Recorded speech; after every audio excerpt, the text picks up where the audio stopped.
Friday morning, can't control it. Fired up and counting every minute. Hands are shaking, eyes are burning. The time has come, yeah, this is not a warning. The week was just so long, we had to let it go. Our problems disappeared, we're not tied up anymore. The weekend is here. Sunday calls, we are sick and tired of it. Up and down, can you feel it? Hey everybody, welcome to the Kurt Johansson Show. It's Kurt. Today, got a special guest. He is the last true sick boy, Rory Coyle. Rory, thank you for coming on. Yeah, thanks very much for having me. Like I was like, oh, which title is he gonna go with? He's gonna go with the last true sick boy. Like because I invented loads, like or the video nasty, or I don't know. There was loads. I once wrestled Martina, and I purposely had like as many as she had. And per Tom Campbell was ring announcing, and he was like, "Oh man, do I have to say this?" I'm like, "Yeah, you have to say it." Like, Definitely. yeah. What was that? Where was that match with Martina? What was that like? So it was at North Wrestling. I think it was the first. I think it was the first title defense. So man, I don't know. Years are all a blur now. I think it was a couple of years ago.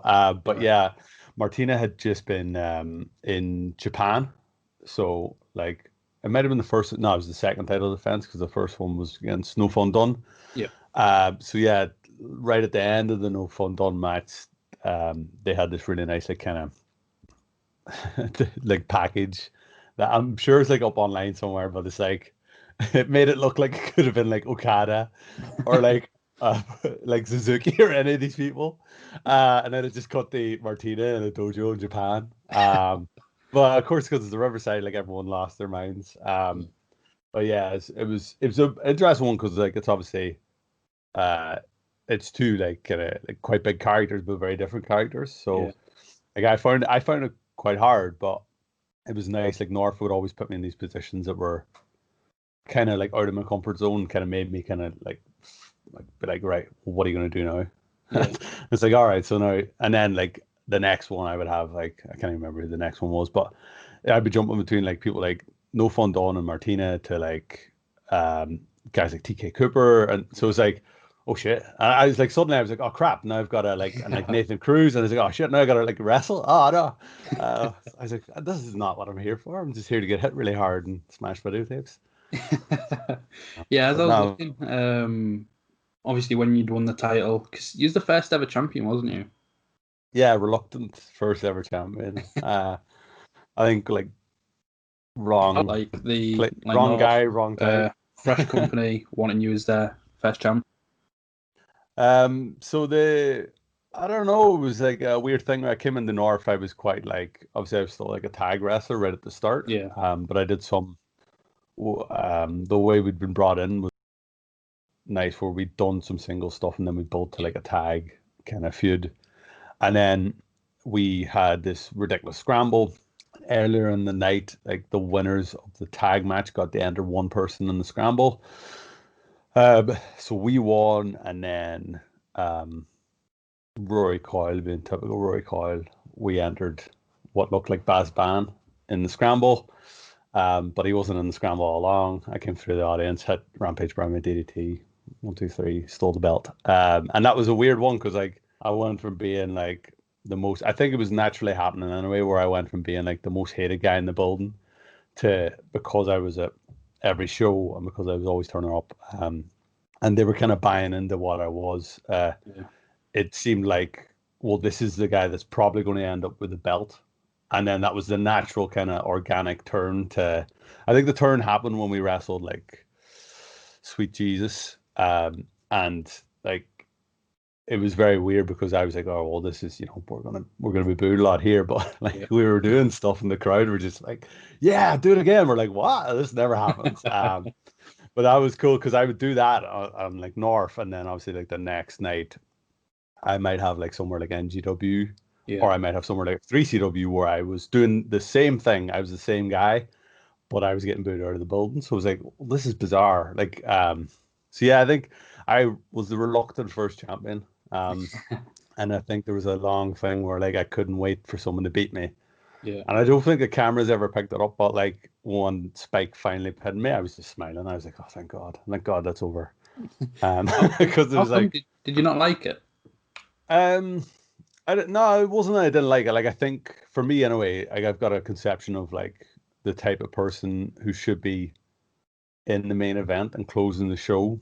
Okay. And for me, I never thought it was me. Like the same kind of happened with Defiant as well. Like I was like, I'm not really the type of person to, you know, close the show. To me in my head, I can't go on after like Mark Haskins or, like Nathan Cruz or TK Yeah. Hooper or like Rampage Brown. I'm like, I can't go on after these guys, like, because they've seen the best. And now it's like, and then I'm out. So yeah, I think I was like, that's why I was like, oh, I don't know about this. But then I kind of slowly realized that like my main event match is like very different from anyone else's Yeah. main event match. And I suddenly realized it's like, right, well, I can't do, these 25 minutes, like boom, boom, boom, boom, everything's going. And it's like the super indie kind Yeah. of like style that like guys like, Robbie X and stuff can do. But I could do something that nobody else in the card can do. And that's where I need to put my efforts and kind of realize that like my match mightn't have all those things, but I'm hopefully going to tell you a story and it's going to be violent.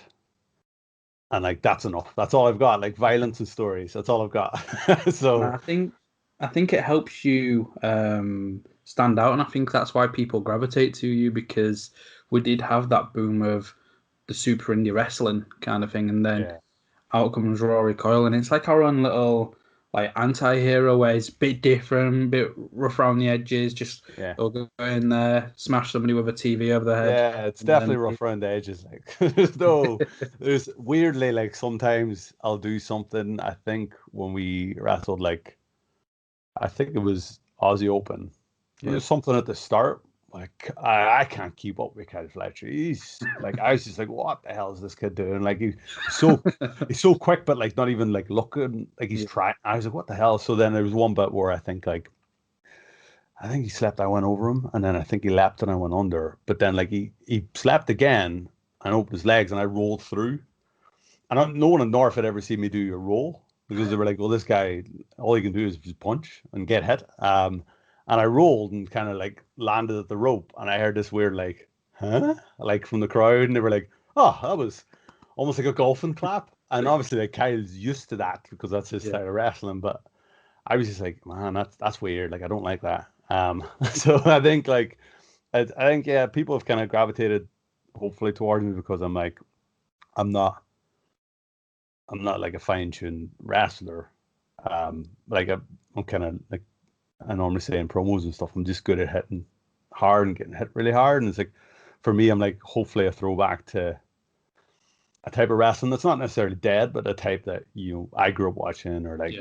like people my age grew up watching, and it's like violence and grit and stories kind of all tangled into one. And I look like a regular Joe, so I think I'm a little bit more relatable. Where Yeah. people are like, well, that's just like someone's dad who's hopefully a bit hard or a bit nuts. Like that's like the crazy dad in the playground, like type of thing. So No, I think it's one of those like whenever I'd be on a card and it show well when I go to a show and it shows Rory Cole on the card, it's refreshing because I'm gonna get something different but still so entertaining.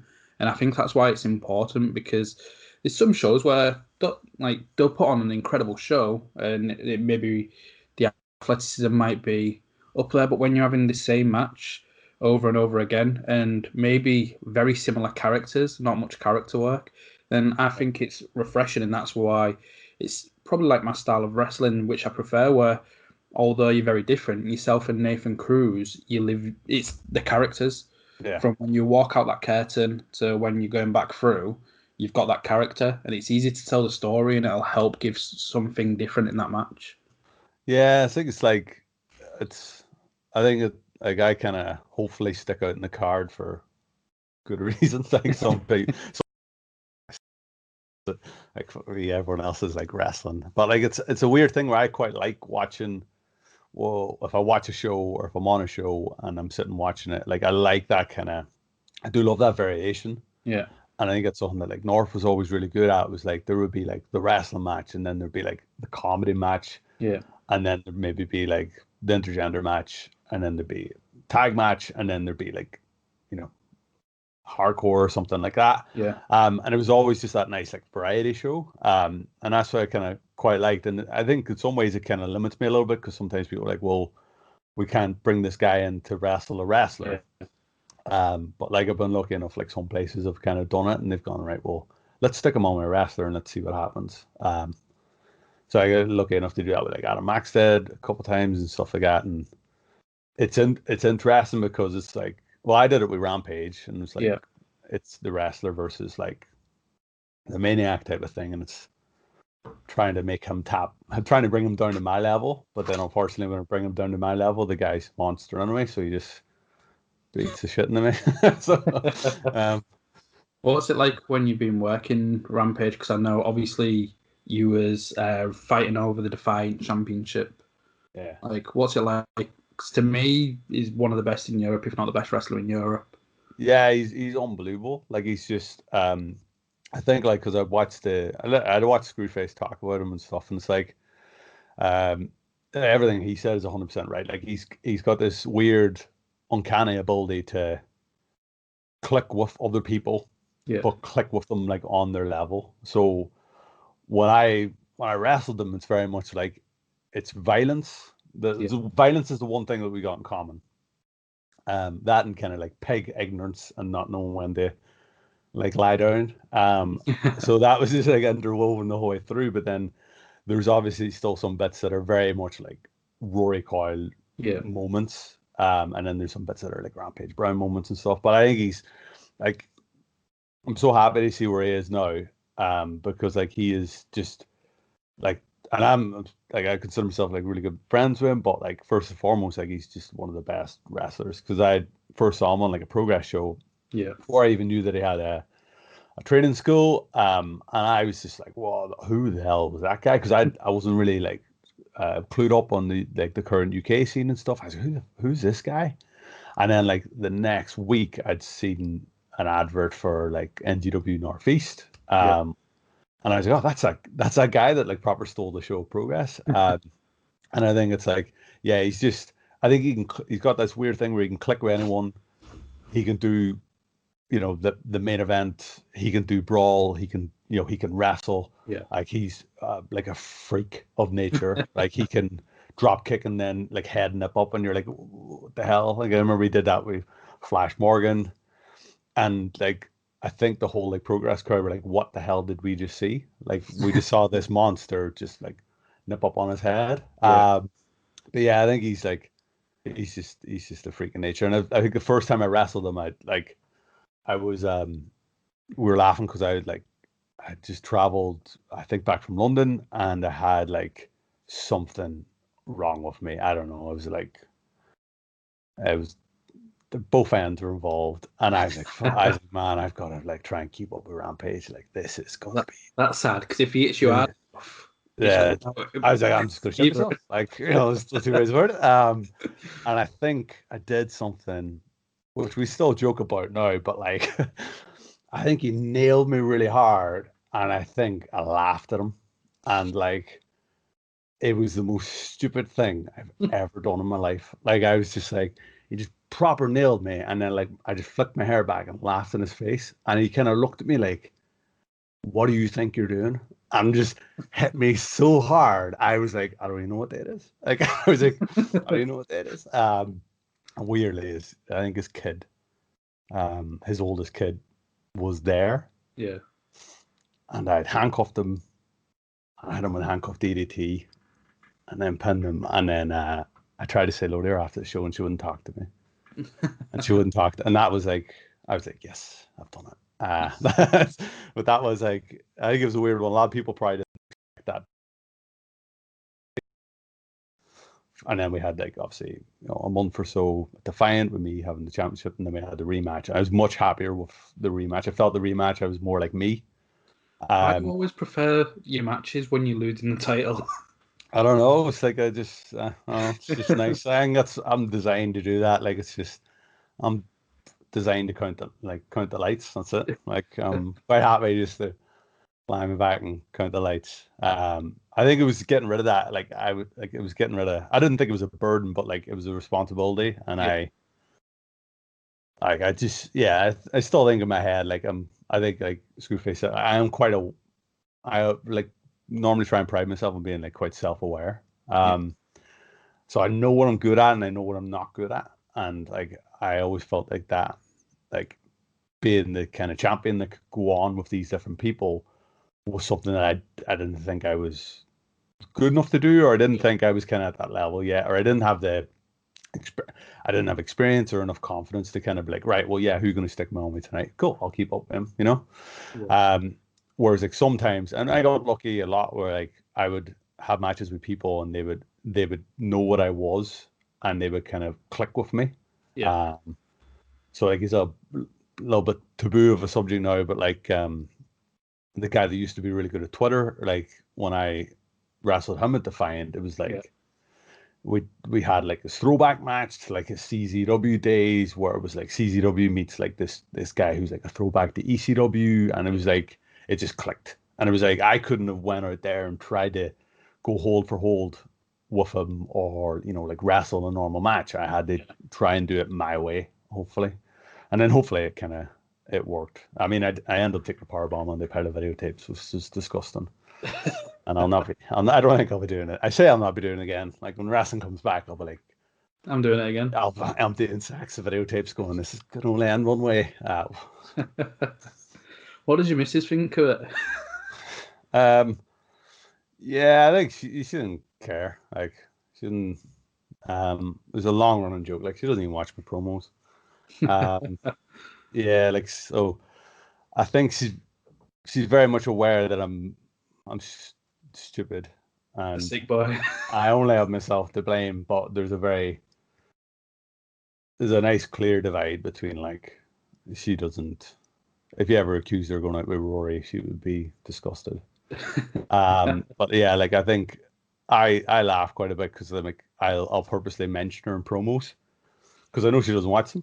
And like her friends will text her going, "Oh, he's made a joke about you in a promo," and she's like, "Oh, do you make a joke about me in a promo?"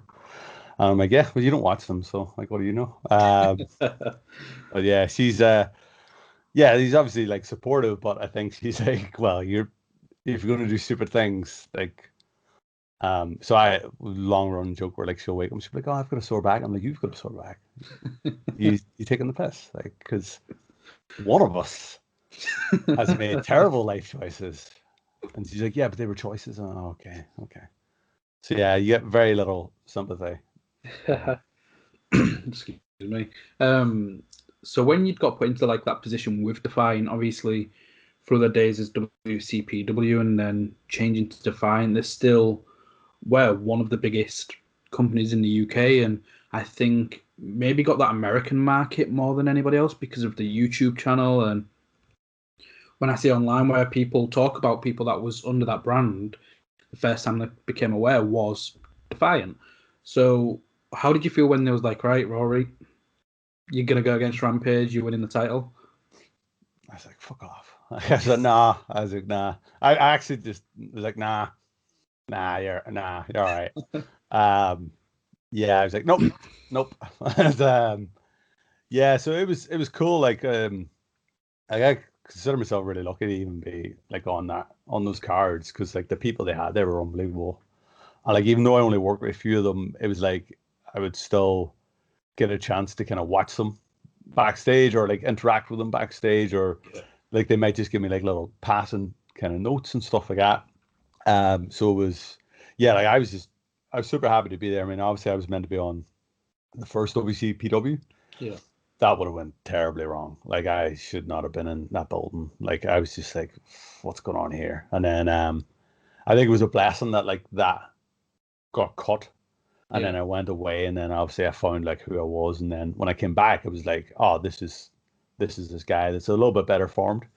But yeah, as soon as I heard it, I was like, nah. You're all right, mate. I don't want to wrestle Rampage because like he's Rampage. And it was that thing again where I was like, man, I can't fucking wrestle that guy. But then he could wrestle like a mop and bucket and make it look cool. So yeah, yeah, it was a bit like it was cool. But on the same hand, it was cool because like he trained me, and like outside of wrestling, we got on quite well. So it was like I knew that I was in there, not just with like the best wrestler in the country, but I was in there with like a guy who kind of knows me, gets me, and kind of knows my limitations, and kind of knows like where I can hopefully do stuff that someone else he might not be on with can do. Like, so I can do these like moments that like hopefully no one else in Defiant could kind of do at the time. And then it was cool. Like once we did that, we did some crazy stuff. It was like, I think once they convinced me, it was good.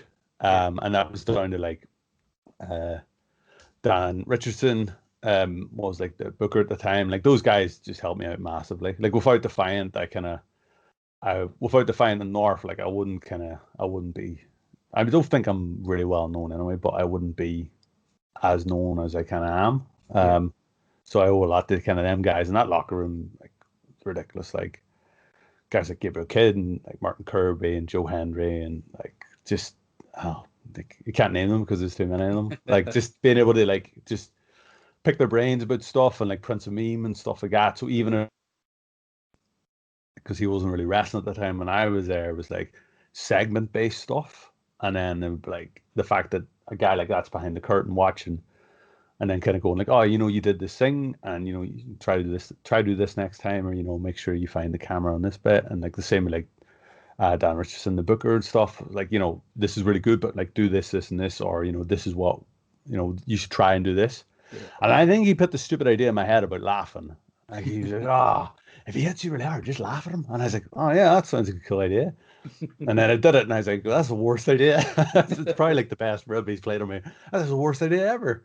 But yeah, that whole crew, like that whole locker room were awesome, like really supportive and kind of like no one had ego and everyone was quite nice to kind of work with and kind of talk to and stuff like that. I mean, there's a couple of assholes there, but it's fine because they got signed and went away, but it's fine. I'm not talking about Joseph Connors, by the way. Joseph Connors is like an unbelievably nice guy. That's one thing I was really upset about was like I really like there was people who had been there and then kind of went. Yeah. Who I was like, oh man, like I would have been cool. Like I would have loved to have done something with Connors. Especially with his righteous gimmick and yours. I can just imagine like the video promo packages, because what he was doing with, especially with NGW, was fantastic. Yeah. And I think those two, those two styles would have been incredible. The promos and everything. Yeah, and it's weird. Like I was meant to do something with him at 3CW, and then I broke. I think I got injured. I think I broke my eye socket, and then I couldn't do the match. I was like, oh man, it's like we just kept like missing each other. But he's a guy that I could just watch like wrestle all the time. Like we went to I think it was one of the NXT tapings. I think we bumped into each other in the Brazilian meat restaurant. In a Brazilian meat place where I was just sweating. And he had a match there. I'd been there for ages. Like me and my mate was waiting for somebody else that was doing a football coaching badge in, I think, Market Wheaton, and he got delayed massively. So the guys come over and was like, "You do know your table only lasts until this time?" I was like, "I know, we're still waiting for somebody." And he finally got there, and I must have had about 4 servings worth of food because I was just there for that long. I was just sweating. It's just, but I think Connors had a match against, I think it might have been Tyler Bate that night.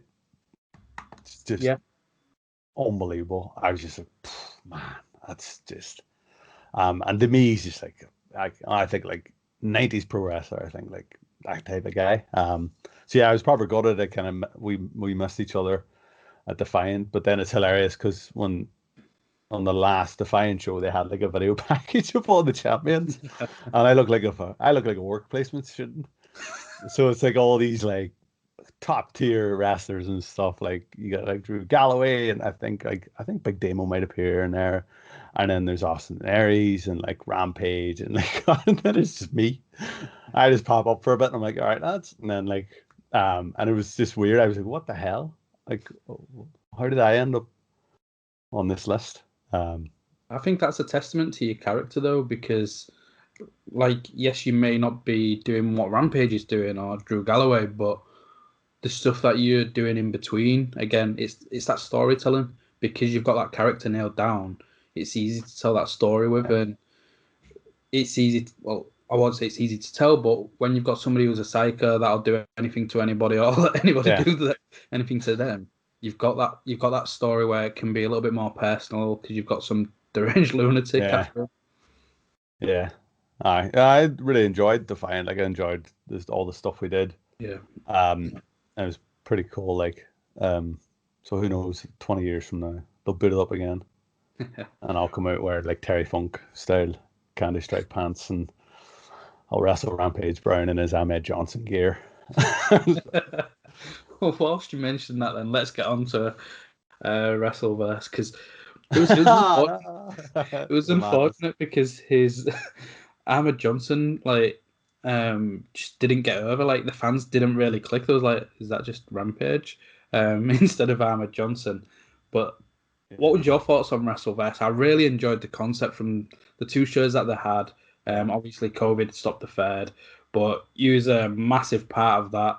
I loved it, man. It was just ridiculous, like absolutely ridiculous. I loved it because it was like what I found bizarre was like everyone changed in WrestleVerse, Yeah, except me. It was like I was kind of like, all right, and I was like, man, I want to be like Cactus Coil. I was like, let me be Cactus Coil. And he's like, no. And I was like, oh man. And then I think I pitched like someone else was like, I think it was like Rory Funk or something. The guy, I was like, let me go Rory Funk. And he's like, nah. And it's like, well, what do you want me to do? And like, I wanted to be Doink. I wanted to be like a version of Doink. And he's like, you're just going to be Rory Coyle. And I was like, what? And he's like, yeah, because like, you don't change in the WrestleVerse. I was like, all right. So, all right, okay. But I loved it. Like, it was fun. Like, it was super, it was so much fun. Like, and it's kind of, yeah, a bit of a shame that COVID kind of got in the way because we were about to do the pair and a pole match. Yeah. Which was cool. Like, but I think it was a nice chance for me to like show that I can hopefully do other stuff. Because what we essentially did was a comedy match, like full on comedy match, with obviously a little bit of kind of weirdness in there as well. And it was nice to kind of like be like, oh, by the way, guys, I'm not just scary. I can kind of do like this thing as well. But yeah, the Ahmed Johnson thing was such a shame. And I think it was because like a lot of that audience maybe, weren't, not that they weren't like watching wrestling back then, but like that wasn't their prime wrestling era. So a lot of them are kind of like, who's this? But whereas like everyone in the back, everyone watching was like, wow, it's Rob. We were like, it's Ahmed Johnson. Like we were losing our minds for it. And it's just that weird. And then him and it was Bailey, wasn't it? Speedball Bailey. Yes. Like, oh my god! Like they just went out and just had this like unbelievable. It's just brilliant, like absolutely brilliant. And it's so weird because it was like that's why it felt so cool because it just happened in front of like that small amount of people. And I like that first venue, but I really liked the second venue because it was close knit. Yeah. And we had I got to do stuff with Richard Splash, preventer of Richard cruelty to animals. Splash. Yeah, but he informed us that Dick Splash was his father. And I got to do stuff with him where he accidentally slipped into an Irish accent midway through a segment, so I just DDT'd him, and like, yeah, it was cool. Like, it was good to do stuff with Chuck Wood as well. Yeah. Because like any of our other interactions have always been like Rory Coyle, Matt Myers, in like one little passing kind of moment in like a rumble or something like that. So it was quite nice to do something that we could kind of stick our teeth into. So yeah, it was cool. I loved it, and I absolutely loved WrestleVerse. It was such good fun, and we get to get dope burgers beforehand. Which because I wasn't doing a full match, I was like, fuck, get this in me. And then Have you got dope burger near you? No. I don't know if that's just a whole thing or not. So I used to just be like, give me those whole bookings, boys. Like dope burger, and then we tried dope dough. Yeah. And then we got some of the dope donuts after the show. It was like the whole day was fantastic. Like it was just a laugh. Like I think hopefully it'll come back after COVID. I don't know the plans for it. because I think wrestling will be very different, especially here in the UK. But I just think it had so much room. Like the amount of fans that came for the second one, like it was increasing. Then people was hyping because everyone was coming there, and it was just such good fun. It had everything. Like Yeah. you had Miles Kamen, Lucas Steele, and Nathan Cruz as the outfit, which was very different, but still to this day, I think if those three with that gimmick, they could work anywhere. I just thought it was Yeah. that good. And then you've got yourself and Myers fighting over a bear. Yeah. I Just was like, Chuck it was Wood. so much fun. And then like there was a match on that, I think that second show, or not maybe in the first show, which was like Adam Maxted against Dave Graves. I think it might have been in the first one, just Dave Yeah, Graves. He's just Dave Graves. And that was like that was awesome as well. Like I'd absolutely like loved that. And it was just crazy. Like it was one of those weird things that actually I didn't change, and No Fun Done didn't change as yeah, well. We were the two people that didn't change when we came through the portal, which is cool. I think it's a nice like maybe testament to our characters where it's like we don't want to change you guys when you yeah, come into this weird universe. You're weird enough. yeah. Just stay as weird. Well, I did bring honey out. And there's a horrible moment where like I fingered honey in the Chuckwood's mouth, and even I was like, "What am I What am I doing?" doing? Like I was just, and it's like a lot of stuff I'll do is like it pops in my head when I'm there, and I'm like, "Oh, I'm just gonna finger him in the mouth for this," and then like I was just midway through it, I was like, "What have I become? Like what is this like?" And then I You've think got the a bear crowd. in the corner whilst you're mouth fingering a lumberjack with honey drizzled all over your Yeah, and finger. I'm lucky Chuck's a pretty nice guy, like, and I got in his eye as well, like, he's trying to cut a promo, like, call me out, and like, his eyes like getting stuck together, but like, I put so much honey over myself that like, I couldn't feel my face, like, for the rest of the night. I was like, what the hell is going on? Yeah, and like, I think the crowd panicked as well because I thought I was going to put honey on them, but I kind of like I checked first. I think I've learned my lesson with crowd interaction. Yeah, And I think the not to like bring it down, but like I think the speaking out thing has made me kind of like reevaluate how I interact with audiences a little bit because it's like, yeah, like what I kind of perceive as being like I'm there and I'm Rory Coyle. Like, and I think yeah, that's what it's hard for me to explain to people that like I'll say stuff there, do stuff there that I would never do once, the ring's packed down and stuff like that. yeah, And I think for me, it's finding that like even ground where I can be myself and I can be Rory Coyle as much as I can, but also like I'm not, making anyone feel super uncomfortable or anything like that. And it's been interesting because I've kind of like it's made me kind of go, oh shit, like I never thought of that before. I mean, I'll still do stuff because I think that's something that you can only get with wrestling. Like you can only get that interaction. weird Yeah, interaction. There's no other form of like performance or like sport or anything that kind of has that really. yeah, But yeah, I think maybe I need to choose my words a little bit better sometimes. Like sometimes I'll say something and I'll say it because that's what I would say in yeah. the moment, and then I'm like, oh shit, man, I shit, and I overthink. And I think Kirby had a word with me one time at a Rise show where I'd said something, and Kirby was like, Irish, you can't really say that. And I'm like, can you not? And he's like, no, mate, he's like, you can't say that word. And I was like, fuck. I was like, shit. And he's like, oh no, I don't think anyone noticed. He's like, no one can understand your accent. And I was like, oh, okay.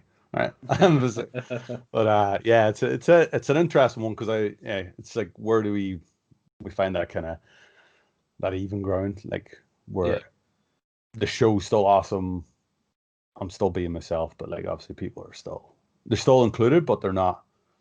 yeah, Yeah, they're not like worried for their own safety and stuff. And I think like, and when I hear people talk about matches and stuff, I'm like, oh my god, they're like, yeah, like Roy Coyle like landed on my leg and stuff. And then it's always Rampage comes out looking like a hero.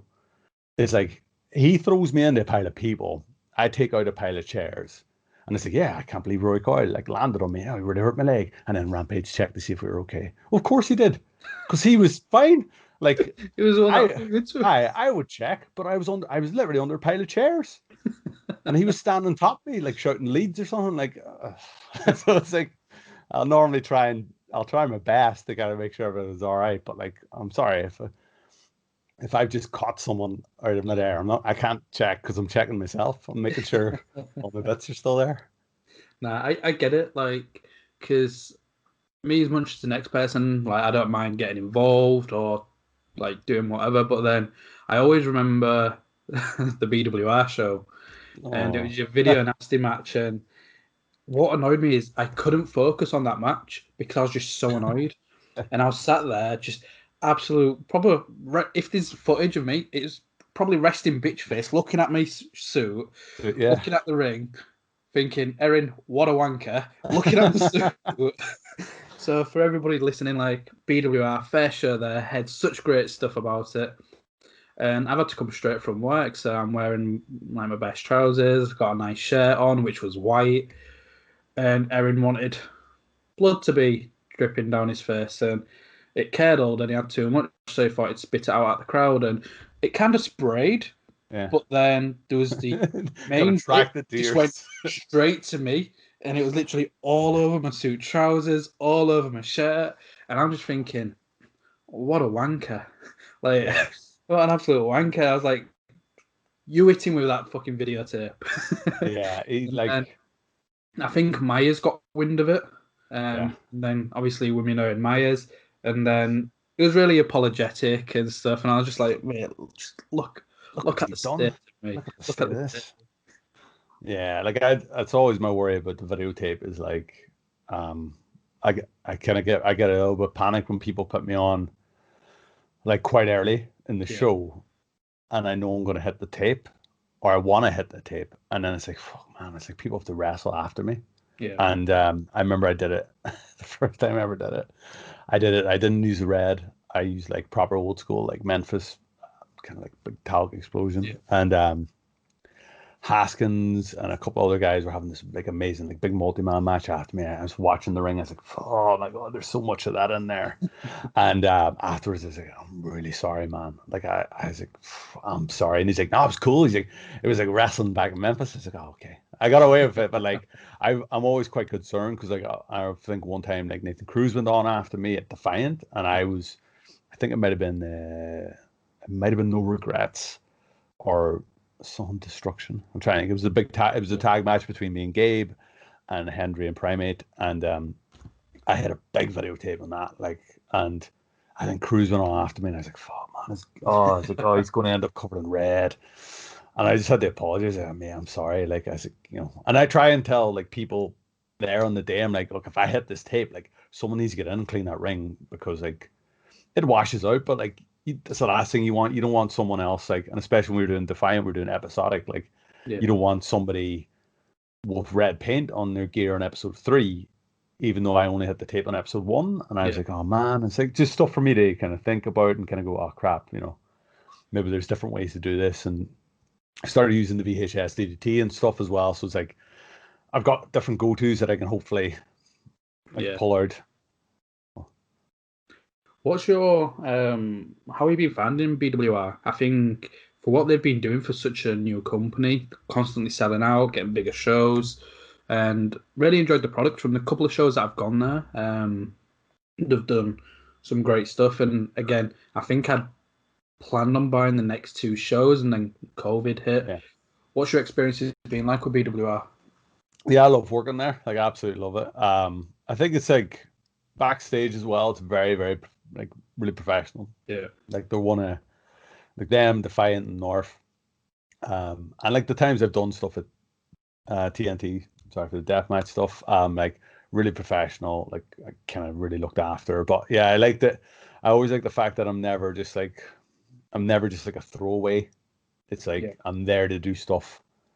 I'm there to work with people across a series of shows, and I think that's maybe where I kind of work best. Whereas like I can do stuff and I can build to something. Yeah. And I love it there. Like I did the what was it called? It was ridiculous anyway. I know Will Cruz didn't show up for it. The deathmatch tag. Find it for you. See if I can find it. I think it was in like October time. Tag team survival of the sickest death. Yeah, so We I did did the one with that. Rise.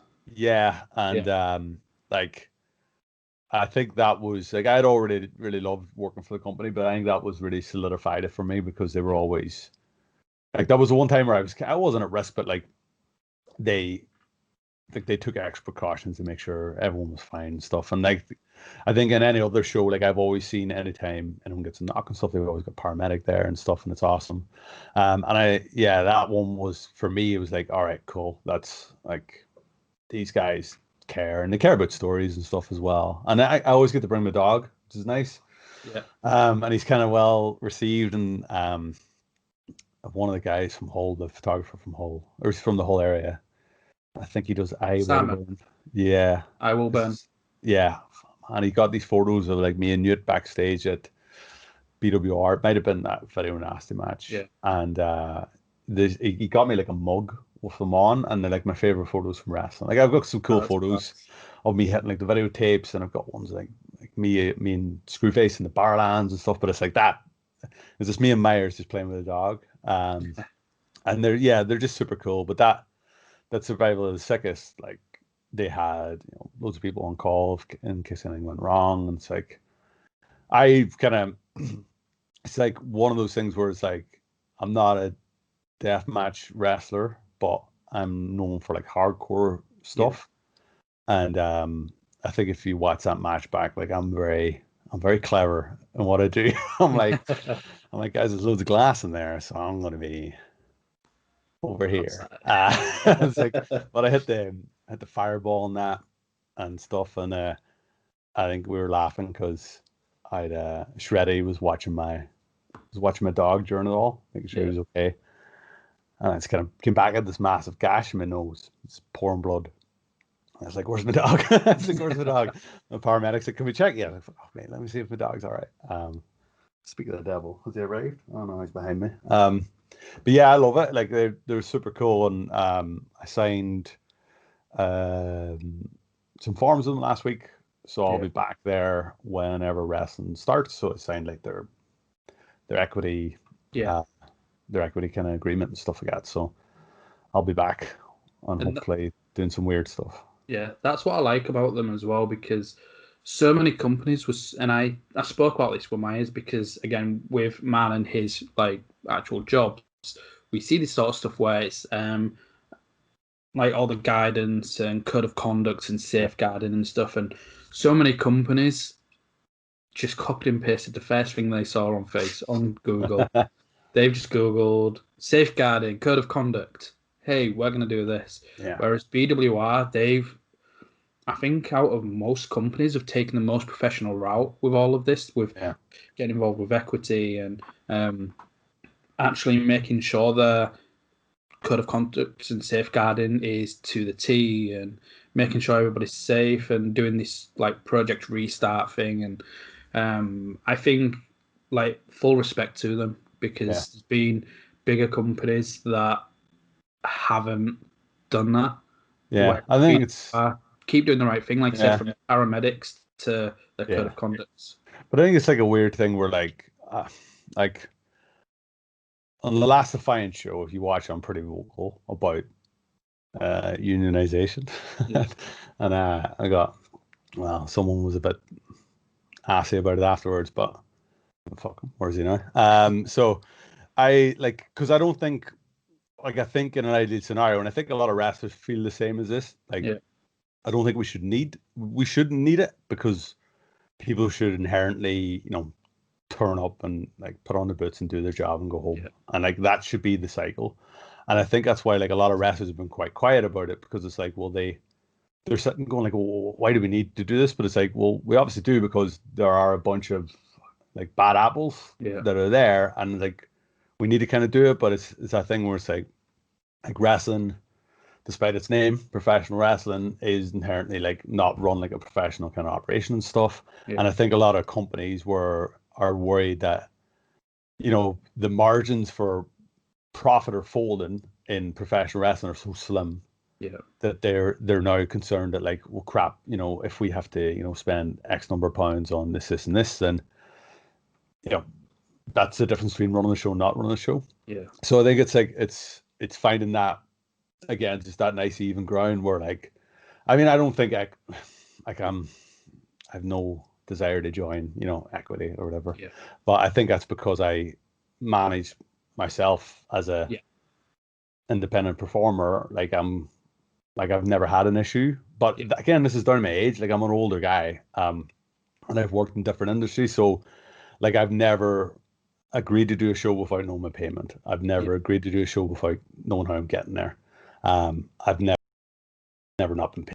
I've had them about being like, we're making all the changes. And it's like, I'm sitting here going, you motherfucker, like, I had to shit, like, annoying things like having to go around and like, go like, hey, can I get that money now? Because we're driving, 3.5 hours home, or we're driving 4 hours home. So yeah, I think like it's good that some of it's in there. In a perfect world, we wouldn't need it, but people being people, unfortunately, we kind of do. So I can kind of see like, it's weird. I can see like both sides. Like my normal brain sees the reason for all that, and then my wrestler brain's like, well, we don't need to, but it has to be somewhere in the middle. And I think like it's getting that balance right. Once we get that balance right, everything can go back to normal and stuff. But I think it's quite funny. Like it's like I generally keep quite quiet about it because there's people that have been like, I'm looking, think about it like, and I've got fucking the easiest path in professional wrestling, like so there's people who need that stuff in place to make sure that they have an easy path in professional wrestling. And it's like any industry's rife with kind of sexism and racism and stuff like that. So I think it's cool that like wrestling's kind of catching up. And be interesting to see like how much they catch up and stuff like that, and like will people stand by their guns, and like there are people to this day that are working places, and I will not be on a card with them, because people haven't spoken out about them, but that's their choice, like and it's like it's not my position to be like take to Twitter and like kick off about someone, because I don't know all the ins and outs, but I just know from my own personal experience that if they're on a show, I'm quite happy to turn around and go, nah, I won't take a book, and that's fine, so there's one or two of them, but I'm lucky enough that like I love wrestling. It's not my sole occupation, so I can kind of pick and choose when I do stuff. And it's unfortunate that for some people it is.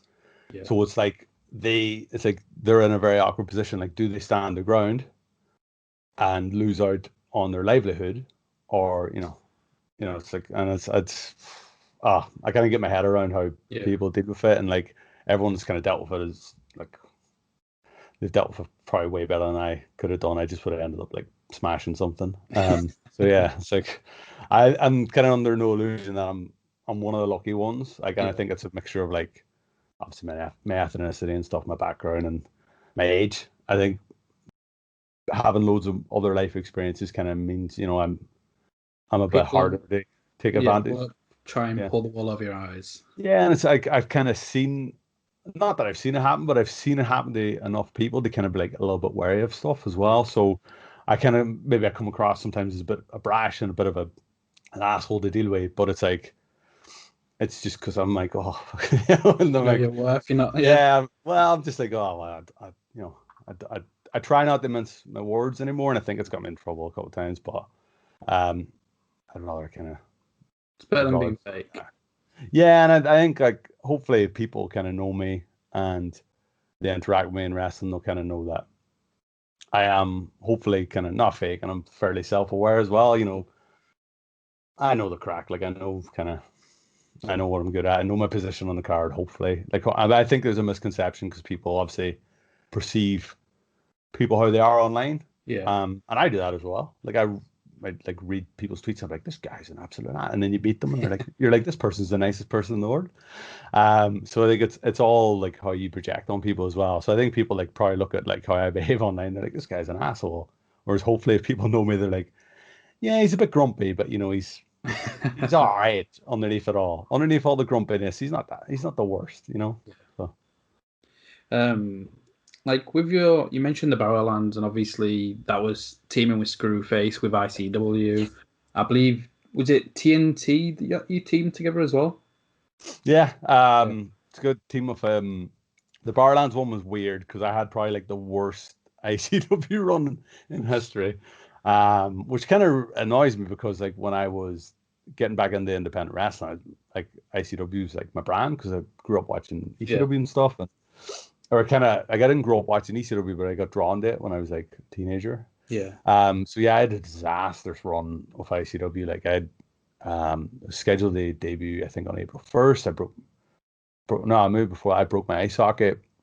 Couldn't do it. We had to put it back. And then when I did come in, opening night was class in the garage. Like we got a good reaction. Yeah. I got called Chip McFoley. I was like, yes, this is it. Then we had like possibly one of the worst tag matches in ICW history in Newcastle, which was just a combination of stuff. Like it was just, and then my tag partner quit, and then tag partner quit like like a week or so before the Barlands, and Dallas and those guys were quite cool. They were like, look, you've not done anything, get yourself to the Barlands. You're still on the show, and he was still quite cool up until I was meant to tag with someone else. The morning of the show, I had like 2 missed calls. I was like, oh man, what's going on now? And there were missed calls from Rampage. And he was like, look, your tag partner's not coming to the show. I was like, for fuck's sake. And he's like, but we got you another one. He's like, you're tagging with Screwface. And I was like, easy night, isn't it? So, yeah, and that was the first, I think that might have been the first time we tagged together. But he's just unbelievable. Like, just tagging with him, I learned so much. And traveling with him and just talking to him day to day. Like, there's things that I do where, like, even stuff like he'll be like, oh, we'll go to Irish for promo advice. But when I do my promos, I'll send them to him. I'll send them to Rampage, and they'll be like, oh, like, why didn't you try this instead? I'm like, oh, of course. And he's like a proper like light bulb moment trainer and wrestler. So we did the stuff at TNT. I loved all our stuff at TNT. It was so much fun. Like we tried to cook wild boar, like as a hog roast, like canister of petrol and stuff. And then we did a thing where we turned, or he turned on me, and Naomi was fighting Spirit Championship. And then then there was like a scheduling conflict where they announced me for a show, but I was in Ireland. I was like, oh, that's interesting because I'm over here. And so I sent through a video promo instead, and then something happened on the night and they couldn't show the promo. And now Jay Apter, where's my dates? Like, that's what I'm saying. So we slice this bit now, big Jay Apter when we come back to TNT. Yeah. But I'd love to tag with him day, just like learning stuff and even just like driving the shows and kind of picking his brain and stuff like that. And there's loads of things I do that have come from tagging with him. So I do, like I've previously done like the Get Over Here, like Mortal Kombat thing, and like I've stolen that from Screwface. Like, he did it at TNT where I think he threw his ammo box to one of the Merseyside Murder Squad, and he caught it, and then he shouted, "Get over here!" and pulled him in and hit him with this like lariat.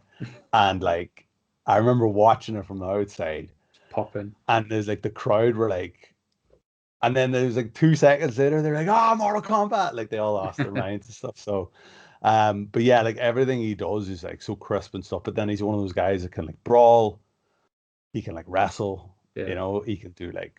I remember watching him and I think it was Rampage do like a really good match like 3CW where they just went like forward and back, like just like. And then I remember seeing him do really good stuff with like TK at North, like they did like a 2 or 3 falls, and I think I was either on after it or I was doing something after it. I was like, I don't want to follow that. Like I was just behind the curtain. I was like, I'm not going out now. Like they've seen everything. TK hit him with like a Spanish fly up top rope, and Screwface like rolled through in the submission. I was like, this guy. So I think now it's cool because he's found himself, and it's kind of testament that you see places now like Rev Pro going, we're going to use this guy, and he should be everywhere. Like he should be absolutely. He should be in WWE in some Yeah. capacity. I mean, he's already done stuff there, but like he should be there. I think hopefully when he comes out of lockdown now, you'll see like the next kind of iteration of him. Yeah. The update, like version 2.0. So No, hopefully. What was your time like teaming with Erin then? Because I kind of missed. frustrating. How come? Inherently frustrating. No, it was weird. It was fun.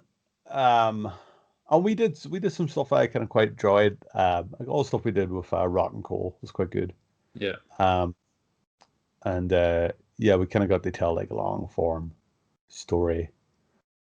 But yeah, he's if he's watching this, he will be watching this because he's a creep. Tries my patience sometimes. Yeah. Tries my patience. But no, it was for me. It was hard because it was like it was doing like me and Screwface were very different, Yeah. and me and Baz Band were always very different. Whereas me and Aaron, it's not that we're the same, but like there's less kind of differences between us. So it's like, well, Yeah. what do we do now that's not overlapping on each other? Like I'll do stuff in a match with Screwface, and it's like, well, Screwface would never do that because he doesn't have to do Yeah. that type of thing. Whereas with Aaron, it was kind of becoming like a little bit of similar ilk. So I found it, I've more probably on me, I found it like a little bit difficult to accommodate that. And I was always kind of quite used to being like the member of the team with like facials and the character. And it's like when you put me with someone that's got like is doing like a character as well, it's like, oh crap, like how do we? Yeah. And it's not a case of like the straight guy, funny guy, or you know, the rough guy, the wrestler. It's like kind of like similar ilk. So I used to find it like a little bit difficult, but I think it's more so on me probably. But he winds me up like he's so frustrating. He winds me up like absolutely. I could murder him sometimes. Like I know his heart's in the right place, but I could absolutely. It's the same with Baz Band. Like I think Screwface is the only tag partner I've never wanted to kill. Screwface and Dragon Azu are the only two I've never wanted to kill. But yeah, like Would you want to do more teaming with Screwface then when wrestling? 100%, man. Yeah, definitely. What I would want to the ride his name be? coattails. So we ended up being called the New Sick Boys because Billy Kirkwood said it on ICW because I think he was confused as everyone else. He's like, I mean, Rory Coyle's over here, it was Sons of Ulate, and they were the Sick Boys, so I guess we're looking at the New Sick Boys, and we're like, yeah, all right.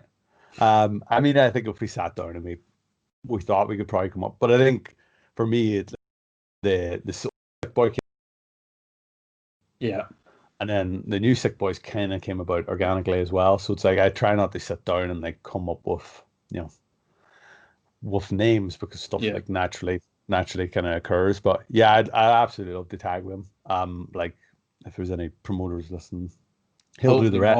He'll do the wrestling. I'll send you through sick promos, man. But he'll wrestle anyone. I'll hit videotapes and do promos. But he's unbelievable. So yeah, I kind of like any chance to kind of tag with him. I mean, the chances of me tagging with Rampage are probably reduced a little bit more now because he's going to be busier on NXT UK. So Screwface is my last hope to get to Japan. Is Japan something you're wanting to do? I just want to wrestle overseas a little bit more because I think there's something about the character that kind of appeals to like a little bit more the craziness, like the crazy wrestling style. So yeah, I'd love to do like somewhere like Japan or like even like Germany, like places like that. Because I think I'm something different as well. But yeah, obviously like I'm a big Cactus Jack fan and a big Terry Funk fan. Yeah. So like ticking off Japan would be awesome. But like I'd need Screwface to get over there. Like he needs to get us in the door because you need to be able to wrestle to get in the door. So it's like, oh wait, Screwface, come on, man, get us on the plane. Is there any companies in particular that you think would be best suited? Where it's like Big Japan, DDT. You're probably like DDT or Big Japan or somewhere like that. Like is a bit more suited to me. But then like the stuff Like I've seen some of the Chris Brooks stuff that he's been doing over there, and it's like, and I've seen some of the Drew Parker stuff as well, and it's like those guys are killing it over there, and they're absolutely brilliant. So it's like it's one of those weird things where it's like you almost need to have like a lot of worth, you need to be worth a lot brand value to go there, or have the unbelievable foundations like someone like like a Gabriel Kidd, and you just need that little bit of dojo to take it to the next level. And he's just ridiculous. His own like I wrestled him Defiant, and like he was the nicest guy you can meet, but like my God, the guy, I think I put a video up on Twitter for my advent calendar thing, and he hit me with a lariat. Like I'm like just I was like, well, what day is it? Like there's very few times I've been hit that hard, but he was like, he's so good and like so humble and hard work and stuff as well. And it's like it makes me proper like happy. Like you can be nothing but happy to see him like killing it in Japan and stuff. And occasionally we'll send each other like bizarre Irish humor things because his family's from Ireland. But he's just brilliant. But you could tell, like, I mean, you could tell back in the CPW days, you watch them, you're like, this guy is unbelievable, like so good. But yeah, I enjoyed wrestling him and stuff. I think would appeal to the Japanese market. It's like you've got him over there, and then you've got like Chris Brooks and those guys, and then you've got me over here, and hopefully I'll carry Screwface's bags, and we'll get there someday. So, one of your last matches, or might have been your last match before the COVID hit, was that the Eddie Kingston match at North? Yeah, I'm not 100% sure of the order. I think it might have been Kingston and then WrestleVerse. It might have been WrestleVerse and then Kingston. But yeah, it was definitely my last North match. Was Eddie Kingston. How was that? Like just thinking of that, like when Scott mentioned it, referee Scott Bell, when he mentioned it in the interview, I was like, fuck, that's like the perfect match for Rory if you're gonna bring an import over. And I can just imagine like the promo work between you both and just the character and psychology work within the match with you and Eddie. Yeah. What was that like? I was awesome, man. It's like in a weird like turn of events, Eddie was on the first Shikara tour that North ever hosted a match on, which I was on the pre-show. And then it was weird then for us to like go forward several years and like actually get to work together. But I'm a massive fan of his stuff. Like just to me, he's just like, that's a fucking pro wrestler, man. Like he's hard hitting, it's good promo. Like and I just I remember I didn't really know that he was coming, and then Andrew from North kind of messed me going like, I've got Eddie Kingston, do you want him? And I was like, yeah. I was like, nobody else gets him. Like so I had first dibs. So that's what the promo was about, because like as soon as they announced Eddie Kingston, like suddenly all these people in the locker room were like, oh, I should get Eddie Kingston. It's like, fuck off, mate. Like until you've landed on all these videotapes, like you can jog on, because I'll wrestle all these just to wrestle him. And yeah, I think it was one of those where like it was cool because I think it wasn't necessarily like something totally different from me, but it was me having to try and keep up with someone who's like traveled the world. It's like the Rampage and Screwface thing all over again. It's like me trying to keep up with someone who's at the top of their game. And like I was happy I got to like drop a promo on him, because I've loved his promos for years. Like I think he's the best talker in wrestling. So good. And the thing is, he's real. Like everything about him is real. So I remember like I think he did his entrance, just standing opposite him. I was like, oh, this guy's real. I was like, oh shit. I was just staring a hole in him. I was like, what am I doing? I was like, because I was staring across from Ranch. I was like, oh shit. I'm maybe bitten off more than I could chew this time. But yeah, we got to do something that was a little bit different. I think it was quite cool because I saw people like talking about it afterwards, saying like, to them it was an example of how you can do like brutal hardcore, but you can still tell a story. And I think the idea was like I could never go like toe to toe with Eddie Kingston, the wrestler. So I want to make it hardcore, but then I'm like, do I want to go toe to toe? And then he's thinking about making it hardcore, and it's like, and it was a weird one because the crowd bought into it quicker than I thought they would. The crowd got it earlier, and they were shouting like no DQ. And I was like, oh right, well they're 3 minutes ahead of us, like. But yeah, it was really cool. And he was like, it was one of those things where even just talking to him afterwards, I got to like pick his brain about stuff and just to hear his thoughts on wrestling and matches and like finishers and like my move set and like my work and stuff. It was like I learned probably 6 months of stuff in 2 hours of talking to him. And he was the coolest guy, like just the nicest, most humble guy you could kind of want to meet and stuff. So yeah, and I think it was like Bars messaging me afterwards, going like, "There's like 11 matches between Kingston and you and his AEW debut," and I was like, "Yeah, one of us is doing pretty good." But yeah, it was cool. Like I was glad the crowd kind of got into it. Like I was glad they kind of knew what we were gonna do. And I think like it was one of those few shows where like I think Dara Diablo from NGW was there, and like he was kind of like.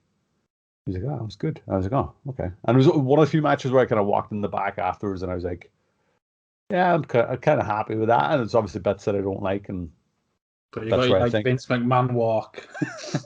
I'm more like a stumble. I'd taken 2 back fists at that stage, and like if people watch the match back, I take that first back fist, and like my legs are gone. Like I'm proper like Terry Funk, and I'm like, what the hell? Like, what day is it? But yeah, he's like he's just super cool, like intense guy. And it's so cool to see him like on a big stage now, like possibly one of the biggest stages. He's just the guy's just awesome and legit as well. He's just a legit. He's when I think of professional wrestler, I think of like guys like that. It's like. And it was cool. It's one of those things I owed to North as well for like going like, you know what, let's stick this beat up old Irish bum and we Eddie Kingston, see what happens. Because I think people thought, we were going to go with like Eddie Kingston versus Mad Kurt, or Kingston versus like someone who's going to give them like but more of like a wrestling match. So I think it was a weird one where I think when we announced it, people were like, oh, that's what you're doing. But then hopefully by the end of the night they were like, all right, cool, we got what we wanted there. But like, yeah, some of the stuff in that match is pretty brutal. Like I made a mistake of chopping him. I was like, what am I doing? I chopped Eddie Kingston. I was like, yeah, and I went, fuck, what am I thinking? And then like he just lit me up with loads of. I was like, that was the worst idea I've ever had. It was terrible. So yeah, it's another one of those where like laughing at Rampage. I do it at the time. I'm like, yeah, and I'm like, oh, instantly regret. So, what are your goals left in wrestling? just stay alive. I don't know, man. It's like I think I'm quite different from other people. People obviously have like goals of like WWE and stuff like that, and that was never. It was never my goal. Not in like not in a an assy. Why would I want to work there? Like it was very much never my goal, and like I would never function there. Like first of all, one day of like drills with Johnny Moss and I'd die. Like I would just like get on the head. I'd be like put me on the phone to Shawn Michaels. I'd be like, Shawn, I can't do it. So yeah, like the way like I think in that system I'd never function anyway. But yeah, it's a weird one because like I want to wrestle like when wrestling comes back. It's kind of like at the time, obviously everyone took it for granted. I think it's like everything, we took everything for granted, took eating out for granted, we took like going like hugging people for granted. So yeah, I think I want to work places that are suited to me, kind of. So they not necessarily, well, you have to understand Rory Coyle. I want to work places where I'm going to have fun. And that's the main thing for me is no, it's just about having fun. Like I'm very much aware, like I work a style where like I don't have to be physically at the peak of my game, despite Liam Slater's best efforts. Because he's trying his best to sort me out. But like I work a style where I can kind of hopefully work it like a little bit longer. But also I'm under no illusion that like I'm an old guy, you know, like I'm an old guy with like bits of metal in my face and like dodgy knees and stuff like that. Yeah, I just want to have fun and like hopefully travel a bit more. I'd love to go back to Ireland. Like I'd love to wrestle in Ireland again. Um, because I had like a brief little, I had like two dates there, so I'd love to go back to Ireland. I'd love to wrestle more in Scotland. I've never wrestled in Wales. Like obviously, I'd love to go to like Germany, Norway, places like that. And then you know, if I can have some type of weird hardcore match in Japan with fire, I'll stop that day. Probably I'll take my boots off and just be like, let's go get some nice food. I'm done. I think my missus is putting the pressure on me. She's like, yeah, you got to get booked in Japan because you know I want to go to Japan. I tried to explain to her she wouldn't be coming, but she doesn't really listen. So What? So like AW, obviously they welcome the different. I'd say like you've seen yeah, it with Eddie Kingston, they've embraced that, and Moxley and stuff like that. So when they do eventually come over to England, they do those dark tapings and stuff like that. Is that something you'd hope for that opportunity? Because I think in that environment is where you'd strive. Maybe Rory and Eddie too on dark or something like that. Do yeah, you think? Do you think yeah, that a place you'd prefer to work if given the opportunity?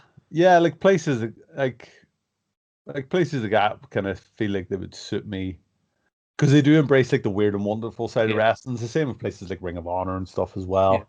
And like even like NWA when they were running, like it was kind of like it was a throwback product, and I think I'm yeah, a bit more of a throwback wrestler. I'm not everyone's cup of tea. Like you kind of have to be into brawly, like brawly fat guys to be into me, but yeah, like something like that where it's like, and I think now that I've kind of done like Defiant and stuff like that, I'm a bit more, I'm a bit more sure of like what I am, where yeah, I kind of go on and be like, look, mate, I can't do this. And I quite openly say it to bookers and stuff. I'm like, you know, I can't do this, this, and this, you know, because it's out of my skill set. And it's yeah, like, you know, but I can do this though, and I can do this, and I can do this, and hopefully I kind of bring like ideas, like different ideas, because a lot of my inspirations aren't necessarily from wrestling. So like a lot of stuff. It's weird when I'm saying it to people. I'm like, yeah, and then like especially camera people, I'm like, yeah. So then I'll do the Michael Myers, and then I'll hit like you know the Scorpion, and they're like, what are you talking about? I'm like, yeah, if I hit like that, if I hit that Scorpion, like make sure you catch it, and they're like, what are you talking about? Like talking yeah, a different language. But I think somewhere like that would be kind of suited to me. But I mean, obviously the caliber of people they have on there is like ridiculous. I think at one stage we thought Eddie wasn't going to make it to North, and they were going to try and get I always get them mixed up. The Butcher. Butcher and the Blade, Yeah. Who's the bigger guy? Andy. Butcher, They tried to get the Andy Butcher. Simmons. Yeah, Yeah, because like Bars is like, I think the Butcher's in the country. I said, give me him. Because I had to get stuck in Dublin. So like, yeah, like the people on that roster are awesome. And then obviously there's like guys on like Ring of Honor and stuff like Vincent the yeah, Horror King and stuff like I could see myself like slotting into places like that. yeah, But I think um I have still got work to do to get to kind of that level. yeah, Whether that's like kind of more in ring stuff or like conditioning or being physically a bit more menacing and stuff. Like I think I've got a lot more stuff to put in. So yeah. hopefully by the end of lockdown, you'll see a Rory Coyle. Liam Slater's So, watching this going, you will see. if North's like listening or anything like that, who's on your list of that you're wanting to wrestle when wrestling's back? Whether you've faced them before and it's just so much fun, or if it's somebody where it's like we've not mixed it up, but you know you'll make magic. Yeah. For a while, as a running joke, it was Sabu, but then it turned out that he said some things where like, oh, um, yeah. For me, it's a weird one. It's like Tommy Dreamer, uh, Tommy Dreamer, PCO. I'm trying to think who else. I kind of trying to think of people who are on indies who I can kind of click with. Gangrel, Yeah, like from everything, I was looking if they have like one training session with Gangrel, but like from everything I've seen him do and I've heard about him, just put me in a ring with Gangrel. Like Video Nasty versus a vampire. Like let's go. Like I was like, he was going to be over in February, I think, last year, Yeah. and we were like, let's get Gangrel. Like I was just at bars at North get so annoyed with me because I'm like, give me Sabu. Like I'm just like I just text them random stuff like, Not 1999 anymore. and he's like you can't have him because he said some bad things. I'm like, okay. And then I'm like, give me PCO. Yeah, so for me, like people like that, like those big, larger than life characters, Yeah. who are kind of like that style of wrestling that I grew up watching. Like I wish he was wrestling. Like I wish Jake the Snake could still wrestle, because I would just be like, let me take a DDT and that's it. I tried to convince North to get DDP one time as well.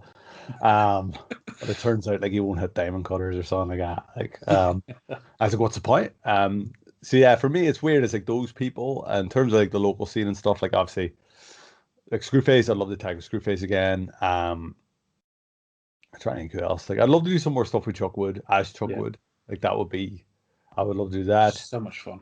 Yeah, and I'm trying to think now because it's weird for me to think of people who aren't in WWE NXT UK. It's not that I can't wrestle them, but the chances of us wrestling are probably less likely. I'd love to do stuff with Connors somewhere, someday. If anything ever lines. Maybe more stuff with Adam Max Day, because I think me and Adam Max Day have a weird dynamic where we click. Yeah. On a very strange level. But yeah, that's kind of it. Yeah, maybe I don't know. Sammy Callahan. I don't know. That'd be cool. Darrell Allen. I don't know. Like Moxley will just wrestle through a crowd. Like I can imagine the disappointment on Moxley's face when he turns up and is like, "Yeah, you're working this guy," and he'd be like, "Really?" But yeah, he'll see a lot of himself. Like he came through CZW and he enjoys that side where it's very character and the psychology and yeah. And I think it's a huge list. Like, and then that's like forgetting. There's obviously people that I'd like to wrestle, but I think maybe I wouldn't click with that well. So it's like I see them do stuff and I'm like, oh man, that's awesome. But I'm like, oh, I've never wrestled Big Saxon Huxley or anyone like that. So there's a whole like Wing Commander Nash and stuff. Like I've never done anything with those guys. I've always been like in and around them, but I've never really like locked up with them. Or we've done fleeting bits here and there and stuff. Yeah, so like stuff like that. There's a big old list. Gangrel. Just give me Gangrel. Gangrel and Tommy Dreamer, 3-way. But yeah, like people, main and people kind of, early WWF. Yeah. / ECW era, like are very much like, I left him out. David Arquette. Just give me David Arquette. Like, yeah, so. Definitely. That was another one I floated to North as well. I was like, give me David Arquette, like, but he is Officer Dewey from Scream. And he was like, what the hell are you on? I'm like, so where can people like find you on social media and stuff like that? I know you're doing the advent calendar of different like videos a day, and I saw the one where I was like, I didn't really think this through. Again, 25 videos. It's terrible idea. I do it every year as well. Like it's the worst thing. So yeah, I'm on Twitter. So like Rory Wrestler on Twitter, same on Instagram, Rory Wrestler. I'm on Patreon as well. So like all the video content I do, normally when shows are up and running as well, my promos go up there like exclusive, which some bookers get very annoyed at me about. But fuck them. And I do like a thing called the U-Laid tapes on there as well, which are like kind of like found tapes of me just jarbling on. So that's patreon.com/Rory Coyle. And then all my merch is on rorywrestler.com, where you can get this, by the way. So you can get the horror movies and coffee mug, which is running dangerously low. But yeah, it's just, and that's me. Yeah, I'm doing I don't know when this will come out, so I'm rather stupidly doing a advent calendar of movies to watch before Christmas, which involves me editing together a video every day. It's a terrible idea. Last year I did the Dear Sick Boy, which I got people to write weird letters to me as if I was a creepy Santa. I might still do that again this year. But I did end up filming on like Christmas Eve till like 3 a.m. So, Jesus Christ. But yeah, like obviously if anyone wants to give me a follow, that's awesome.